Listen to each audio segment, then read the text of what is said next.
সারা পৃথিবীকে চমকে দিয়ে আবারও রাষ্ট্র ক্ষমতায় বসেছেন আপনার ডোনাল্ড ট্রাম্প। প্রথম দিনেই যে নির্দেশ দিছে সারা বিশ্ব জুড়ে তোলপাড় হয়ে গেছে, কান্নার রোল পড়ে যাবে, অনেকের স্বপ্ন ভেঙে যাবে। শেখ হাসিনার ফেরার নির্দিষ্ট তারিখ সময় জানিয়ে দিলেন সজীব ওয়াজেদ জয়। দর্শক, বর্তমানে ইউনূস সরকার, অন্তর্বর্তীকালীন যে সরকার, সেই সরকার কি ভয় পাচ্ছে? কি হতে যাচ্ছে দেশে? এগুলো নতুন করে আবার এক কোটা সংস্কার আন্দোলন সামনে আসতে যাচ্ছে, নতুন করে দানা বাঁধতে যাচ্ছে এই আন্দোলনটি। সারা দেশে তারা আন্দোলনের ডাক দিতে যাচ্ছে। বাংলাদেশে চীন বেশ খানিকটা নীরব ভূমিকা পালন করলেও তারা এখন যে খেলা খেলতে চাইছে বা বর্তমান অন্তর্বর্তী সরকারের উপরে তারা যে প্রভাব বিস্তার করতে চাইছে অনেকখানি প্রকাশ্যে আসতে শুরু করেছে। সম্মানিত দর্শক, আসসালামু আলাইকুম। আরেকটি নতুন ভিডিওতে আপনাদের স্বাগতম। আরেকটি গুরুত্বপূর্ণ ভিডিও নিয়ে আপনাদের সামনে হাজির হলাম। আপনারা দেখলেন ভিডিওর শিরোনাম, একটু পরে দেখতে পাবেন পুরো ভিডিওর শিরোনাম দেখে বুঝতে পারলেন যে ভিডিওটা কতটা গুরুত্বপূর্ণ এবং কোন বিষয়কে ইঙ্গিত করেছে। তাই না টেনে পুরো ভিডিওটা দেখার অনুরোধ রইল। সজীব ওয়াজেদ জয় একটা বার্তা দিয়েছেন, খুবই গুরুত্বপূর্ণ বার্তা, শেখ হাসিনার ফেরার বার্তা। শেখ হাসিনা ফিরছেন এবং ফিরবেন এটা নিশ্চিত করেছেন। শেখ হাসিনা ফিরছেন এবং শেখ হাসিনা যখন ফিরছেন, এই বার্তা যখন আসলো, তখন উপদেষ্টা মাহফুজ আলমের একটা ফেসবুক স্ট্যাটাস নতুন করে আলোচনার জন্ম দিয়েছে যে ডক্টর ইউনূস সরকার কি ভয় পাচ্ছেন কিনা। ভয় পাওয়ার একটা ইঙ্গিত তার একটা ফেসবুক স্ট্যাটাসে, যেটার শিরোনাম তিনি দিয়েছেন ফ্যাসিবাদের পুনরুজ্জীবন এবং জুলাই বিরোধী শক্তি। দীর্ঘ যে স্ট্যাটাস, সেই স্ট্যাটাসে হতাশার সুর লক্ষ্য করা গেছে এবং জুলাইয়ের আন্দোলন বিরোধী শক্তি আরও বেশি শক্তিধর হচ্ছে এমন ইঙ্গিত দিয়েছেন। তিনি স্ট্যাটাসটি শুরু করেছেন যেভাবে ফ্যাসিবাদের বিভিন্ন শাখা প্রশাখা আবার সক্রিয় হচ্ছে, পুরনো ভাব আদর্শিক বন্দোবস্ত সক্রিয় হচ্ছে, সরকারের দায় দিন অসুবিধা নেই, আমরা চেষ্টা করছি, কেন পারিনি বা আপনাদের প্রত্যাশা মতন পারছি না সেই ব্যাখ্যা আমরা দিব। অর্থাৎ সরকার যে পুরোপুরি ব্যর্থ হয়েছে, সরকার যে পেরে উঠছে না, সেটা কিন্তু মাহফুজ আলম প্রথমে স্বীকার করে নিয়েছেন। সরকার যখন ব্যর্থ, তখন এই সরকারের চলে যাওয়া উচিত কিনা সেই আলোচনা কিন্তু চতুর্দিকে চলছে। এরকম মুহূর্তে প্রধান উপদেষ্টার যিনি প্রেস সচিব, তিনি একটা প্রেস কনফারেন্সে নির্বাচন আগে হয়ে যেতে পারে, নির্বাচন এগিয়ে নেওয়া হতে পারে এমন ইঙ্গিত কিন্তু দিয়েছেন। তিনি বলেছেন রাজনৈতিক দলগুলো যদি সংস্কার না চায়, তাহলে আমরা আগেভাগেই নির্বাচন করব। সেই আগেভাগে নির্বাচন বলতে তিনি ডিসেম্বরের কথা বলেছেন, যে ডিসেম্বরের মধ্যে নির্বাচন হয়ে যাবে। কিন্তু সেটাও বোধহয় শেষ পর্যন্ত ঠিক নয় সেই কথাটা। নির্বাচন কি আরও অনেক বেশি এগিয়ে আসছে? নির্বাচন কি এবছরের জুনের আগেই হয়ে যাবে? সেই প্রসঙ্গ যখন চারিদিকে আলোচনা এবং টক অফ দ্য টাউনে পরিণত হয়েছে, ঠিক সেই সময় সজীব ওয়াজেদ জয় একটা বার্তা দিয়েছেন, খুবই গুরুত্বপূর্ণ বার্তা, শেখ হাসিনার ফেরার বার্তা। শেখ হাসিনা ফিরছেন এবং ফিরবেন এটা নিশ্চিত করেছেন। তিনি বলেছেন অন্তর্বর্তীকালীন সরকার নির্বাচনের ঘোষণা দিলেই শেখ হাসিনা দেশে ফিরবেন। অর্থাৎ আওয়ামী লীগ নির্বাচন করবে, শেখ হাসিনা দেশে ফিরে নির্বাচন করার যে মিশন, সেই মিশনে নামবেন। নির্বাচনের যে ঘোষণা, সেই ঘোষণা এগিয়ে আসছে কিনা সেই আলোচনার মাঝে সজীব ওয়াজেদ জয়ের এই কথাটা কিন্তু টক অফ দ্য কান্ট্রিতে পরিণত হয়েছে কিংবা হতে যাচ্ছে, এমনটা ভাবলে ভুল ভাবা হবে না। যখন শেখ হাসিনা ফেরার একেবারে নির্দিষ্ট মোটামুটি দিনক্ষণ ঘোষণা করা হলো যে শেখ হাসিনা নির্বাচনের ঘোষণা আসলেই শেখ হাসিনা দেশে ফিরবেন, কেমন করে ফিরবেন, কিভাবে ফিরবেন, এই আলাপগুলো যখন হচ্ছে, তখন আজকে ডোনাল্ড ট্রাম্পের শপথ অনুষ্ঠান হয়ে যাচ্ছে। শপথ অনুষ্ঠানকে ঘিরে নানা রকমের আলোচনা হচ্ছিল গত বেশ কিছুদিন থেকে। গত 2 মাসের মূল আলোচনাটাই ছিল ডোনাল্ড ট্রাম্পের 20 জানুয়ারির শপথ এবং শপথের পরে বাংলাদেশের রাজনৈতিক ব্যাপারে হস্তক্ষেপ করবেন ডোনাল্ড ট্রাম্প। জয় যে ঘোষণাটা দিয়েছেন, সেই ঘোষণা ডোনাল্ড ট্রাম্পের শক্তি থেকেই আসছে কিনা, ভারতের শক্তি থেকেই আসছে কিনা, সেই আলোচনাগুলো যখন হচ্ছে, তখন আমরা দেশের অভ্যন্তরে দেখলাম একটা বড় ঘটনা ঘটতে। পুলিশ বাহিনীর পোশাক পরিবর্তন হয়েছে এবং ভয়াবহ হলেও যেটা সত্য, সেটা দেখা গেছে পুলিশ বাহিনীর পোশাকের রঙের সঙ্গে পাকিস্তানি পুলিশ বাহিনীর পোশাকের রঙের প্রায় হুবহু মিল। এটা কি এক ধরনের ইচ্ছাকৃত কর্মকাণ্ড, নাকি ভুলবশত কালার একই হয়ে যাচ্ছে, সেই প্রশ্নটা কিন্তু সামনে এসে যাচ্ছে। ইতিমধ্যে সামাজিক যোগাযোগ মাধ্যমে বিতর্কের জন্ম দিয়েছে পুলিশ বাহিনীর নতুন এই রং, যে রং পাকিস্তানি পুলিশ বাহিনী ব্যবহার করে, সেই রঙের পোশাক কেন ব্যবহার করা হবে? বাংলাদেশ কি পাকিস্তানপন্থী হয়ে যাচ্ছে?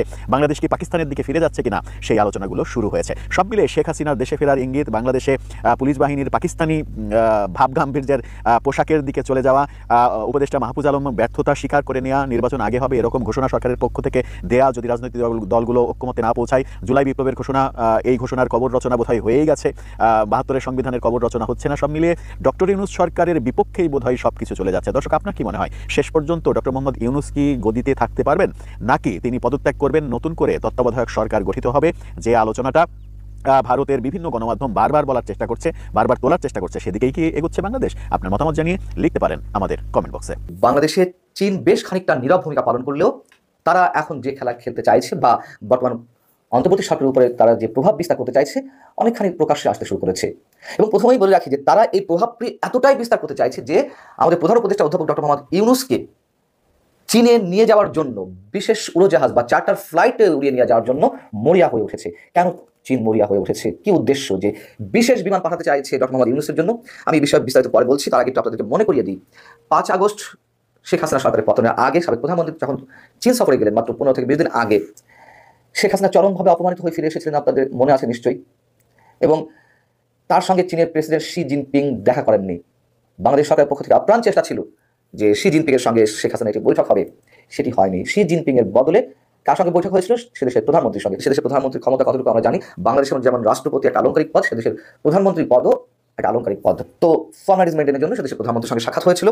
এমনকি চীনের পররাষ্ট্রমন্ত্রীও শেখ হাসিনার সঙ্গে দেখা করেননি।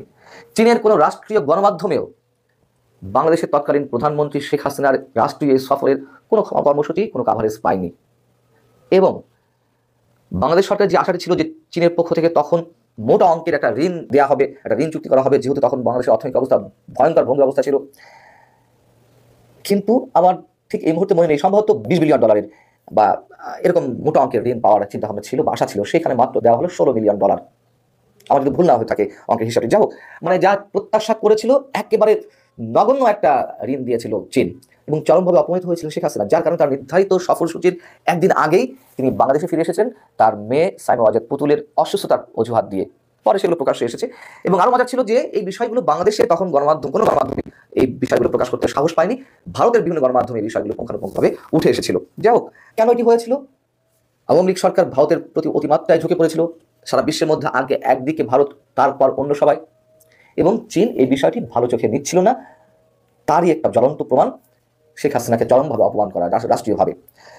এখন সেই চীন বাংলাদেশের অন্তর্বর্তী সরকারের উপরে প্রভাব বিস্তারের জন্য মরিয়া হয়ে উঠেছে। বলছিলাম যে কোনো ভাবে হোক, চার্টার ফ্লাইটের মাধ্যমে হলো ডক্টর মোহাম্মদ ইউনূসকে চীনে নিয়ে যেতে চায় সে দেশের কর্মকর্তারা। আগামী 25 থেকে 28 মার্চ চীনে, অস্ট্রেলিয়া এবং এশিয়ার যে 25 দেশের জোট BOAO, এই জোটে যে বৈঠকগুলো অনুষ্ঠিত হতে যাচ্ছে, সেই বৈঠকে অধ্যাপক মোহাম্মদ ইউনূসকে আমন্ত্রণ জানানো হয়েছে এবং তার পাশাপাশি দ্বিপাক্ষিক বৈঠকও হবে। এটা চীনের পরিকল্পনা রয়েছে। চীনের প্রেসিডেন্ট শি জিনপিং এবং ডক্টর মোহাম্মদ ইউনূসের মধ্যে এই বৈঠক অনুষ্ঠিত হবে। কেন চীন এখন মরিয়া হয়ে উঠেছে? তার অনেকগুলো কারণ রয়েছে। যেহেতু এখন জায়গাটি শূন্য, বাংলাদেশে ভারতের বন্ধুত্বের জায়গা থেকে আপাতত কেউ নেই, এবং সেই জায়গাটি পূরণ করতে চাইছে চীন। কি হতে যাচ্ছে দেশে এগুলো? একটার পর একটা আন্দোলন, একটার পর একটা আন্দোলন চলছেই তো চলছেই। নতুন করে আবার এক কোটা সংস্কার আন্দোলন সামনে আসতে যাচ্ছে। নতুন করে দানা বাঁধতে যাচ্ছে এই আন্দোলনটি। সারা দেশে তারা আন্দোলনের ডাক দিতে যাচ্ছে। এই কোটা সংস্কার আবার কোন কোটা সংস্কার? কিছুদিন আগে না কোটা সংস্কার আন্দোলন হলো? যেই কোটা সংস্কার আন্দোলনটি 2018 সালে হয়েছিল, তারই ধারাবাহিকতায় 2024 সালে হলো। এই বৈষম্য বিরোধী ছাত্র আন্দোলনের যে ছাত্র সমন্বয়করা, তাদের ডাকে লাখ লাখ চাকরি প্রত্যাশীরা রাজপথে নেমে এসেছিল। কেন এসেছিল তখন? কারণ তারা সরকারি চাকরির যে প্রতিযোগিতামূলক একটি বাজার রয়েছে, সেখানে লেভেল প্লেইং ফিল্ড তারা চেয়েছিল।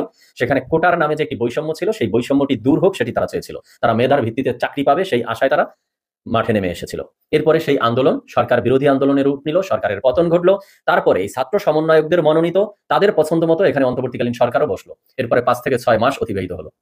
গত সপ্তাহে আপনাদের বলেছিলাম যে বৈষম্য বিরোধী ছাত্র আন্দোলনের সমন্বয়করা তাদের শিকড়ের সাথে বেইমানি করেছে, তাদের শিকড়কে ভুলে গেছে।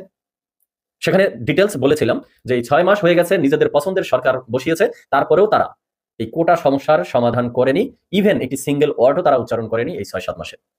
তারা এখন ব্যস্ত রয়েছে তাদের রাজনৈতিক দল গঠনের লক্ষ্যে। তারা 64 ডিস্ট্রিক্টে ভ্রমণ করতেছে, বিভিন্ন থানায়, উপজেলায় তারা কমিটি দিচ্ছে।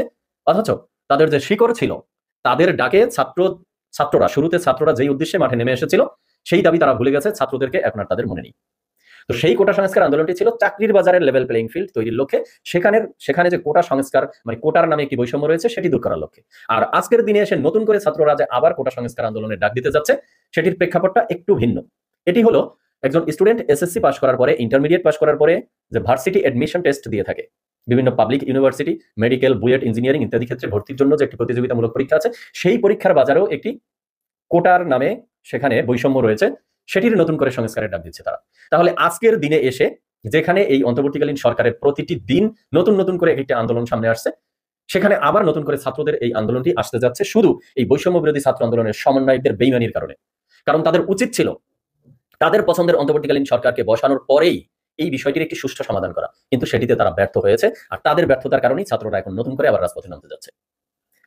এই যে কোটা নামক বৈষম্যটা যুগ যুগ ধরে আমাদের দেশে চলে এসেছে, এটি কিছু ক্ষেত্রে সহনীয় পর্যায়ে, কিছু ক্ষেত্রে খুব ভয়াবহ পর্যায়ে। ভয়াবহ পর্যায়ের যদি একটি নমুনা আমি দেখাই, রেলওয়ের চাকরি পরীক্ষা।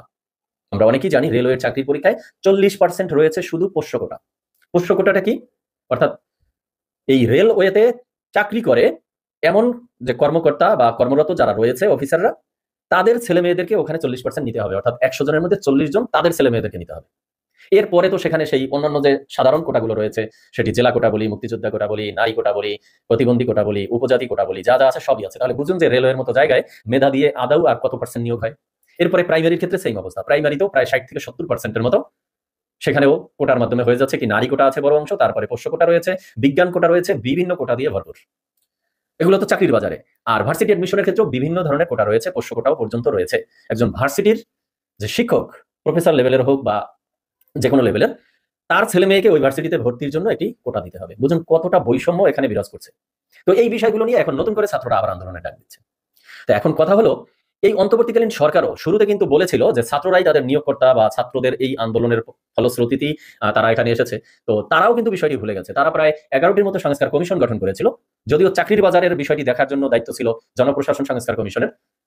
বাট এই কোটা সংস্কারের বিষয়টি নিয়ে কোনো সংস্কার কমিশনের মুখ থেকেও এখন পর্যন্ত একটি সিঙ্গেল ওয়ার্ডও শোনা যায়নি। তার মানে এই বিষয়টি বৈষম্য বিরোধী ছাত্র আন্দোলনের সমন্বয়করা তো ভুলে গেছেই, তাদের শিকড়ের সাথে তারা বেইমানি করছেই। এই সরকারও মনে হয় ভুলে বসে আছে, আর যার ফলশ্রুতিতে নতুন করে ছাত্রদেরকে আবার মাঠে নামতে হচ্ছে। আমরা দেখলাম শহীদ মিনারে গতকাল রাতে ঢাকা কলেজের সামনে বা সায়েন্স ল্যাবের এই সাইটটা দিয়ে ছাত্ররা আন্দোলন করলো। আজকে তারা শহীদ মিনারে আছে। এখান থেকে সারা দেশব্যাপী নতুন করে কোটা সংস্কারের আন্দোলনের ডাক দিতে যাচ্ছে তারা। কিন্তু এই কোটার সুষ্ঠু সমাধান হবে কবে? সুষ্ঠু একটি বন্টন হবে কবে? কোটা থাকতে হবে। আমাদের দেশের আর্থসামাজিক প্রেক্ষাপট বা সার্বিক অবস্থার বিবেচনায় কোটা থাকতে হবে আমাদের দেশে, বাট সেই কোটার একটি সুষ্ঠু বন্টনও হওয়া দরকার। সেই সুষ্ঠু বন্টন কোন রাজনৈতিক সরকার তো কোনোদিন করেইনি। এখন ছাত্রদের মনোনীত সরকারও, তাদের হাত ধরেও এটি আদৌ হবে কিনা সেটি এখন শঙ্কা দেখা দিয়েছে। সারা পৃথিবীকে চমকে দিয়ে আবারও রাষ্ট্র ক্ষমতায় বসেছেন আপনার ডোনাল্ড ট্রাম্প। আর আজকে তার সেই ক্ষমতা গ্রহণের শপথ গ্রহণের প্রথম দিন। আর প্রথম দিনেই যে নির্দেশ দিচ্ছে, সারা বিশ্ব জুড়ে তোলপাড় হয়ে গেছে, কান্নার রোল পড়ে যাবে, অনেকের স্বপ্ন ভেঙে যাবে, অনেকে লক্ষ লক্ষ টাকা খরচ করেছে এই স্বপ্নটাকে বাস্তবায়নের জন্য। তবে ট্রাম্প ক্ষমতায় বসেই আমেরিকাবাসীর জন্য একটা পজিটিভ কাজ করছে, সেটা হচ্ছে কি টিকটক আমেরিকাতে নিষিদ্ধ হয়ে গিয়েছিল, তিনি আজকে নির্বাহী আদেশে সেটাকে চালু করে দিয়েছেন। তবে বাকি যারা আছেন তাদের জন্য একটা বড় খারাপ সংবাদ হচ্ছে, বাংলাদেশের মানুষ এই সংবাদটার মধ্যে পড়ে যাবেন।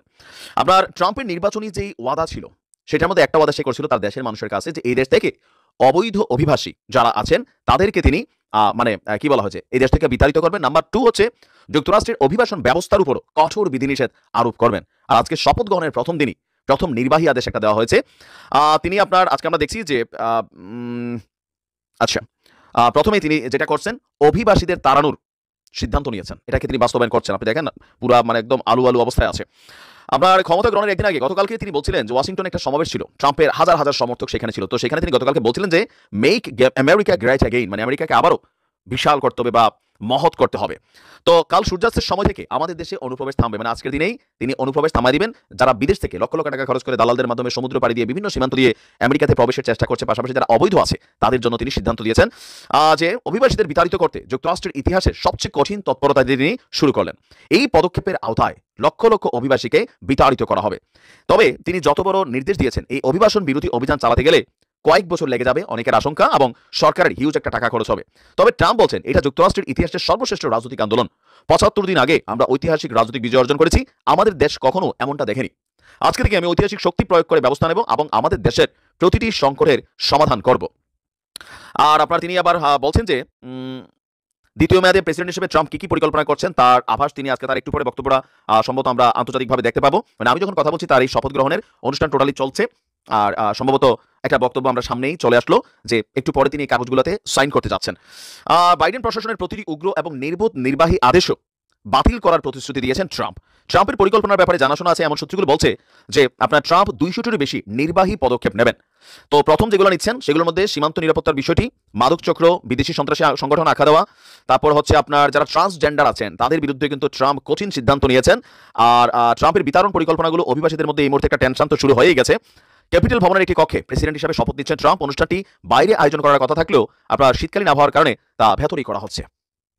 আউলাই দিবে ট্রাম্প, অনেকেই বিপদে পড়তে যাচ্ছেন। দালালদের কাছে এই মুহূর্তে নতুন করে টাকা পয়সা দিয়েন না, কারণ আপনারা এখানে যাইতে পারবেন না। ট্রাম্প তার চিরা ক্যারেক্টার। সম্মানিত দর্শক, সম্পূর্ণ ভিডিওটি দেখার জন্য আপনাকে অসংখ্য ধন্যবাদ। ভিডিওটি ভালো লাগলে একটি লাইক দিয়ে আপনার বন্ধুর সাথে শেয়ার করতে পারেন। সেই সাথে আপনার গুরুত্বপূর্ণ মতামত জানিয়ে দিতে পারেন আমাদের কমেন্ট বক্সে।